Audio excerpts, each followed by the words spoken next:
नून league Sindh के साबिक सदर और मौजूदा मरकजी नायब सदर शाह मोहम्मद शाह ने अपने कायद नवाज शरीफ को खत लिखा है कि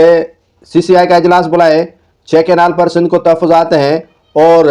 जो इजलास है सेंट्रल एग्जीक्यूटिव कमेटी नून लीग उसका भी जल्द से जल्द इजलास बुलाने का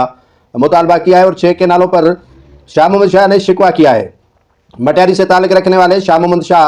जो देरीना कारकुन भी हैं नून लीग के और मरकजी नायब सदर भी हैं और नून लीग सिंध के सदर भी रह चुके हैं, उन्होंने शिकवा की है नवाज शरीफ से। अब नाज़रीन बात यह है कि नून लीग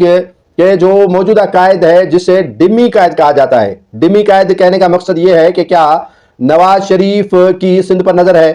क्या नवाज शरीफ सिंध को तरजीह देते हैं,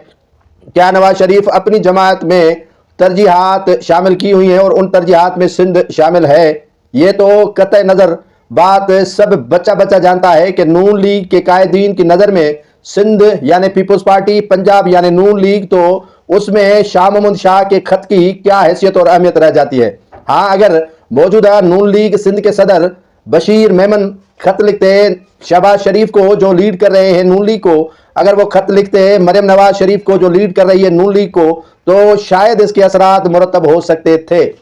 लेकिन शाह मोहम्मद शाह ने सिंध के अवाम को दिखाने की खातिर खत तो लिख दिया, लेकिन आगे से खत वो पहुंचा या नहीं पहुंचा नून लीग के मरकज पर, या सिंध से गया या नहीं गया, ये भी क्या सारा यहाँ अपनी जगह पर मौजूद है। क्या जो जाती उमरा है वहां पर शाह मोहम्मद शाह का भेजा गया खत पहुंच पाएगा, या जाती उमरा में मौजूद नवाज शरीफ इसी सिंध से आए हुए खत को अहमियत देगा या नहीं देगा, ये सवालात अपनी जगह पर मौजूद है। लेकिन शाह मोहम्मद शाह ने अपना वजन, अपना जो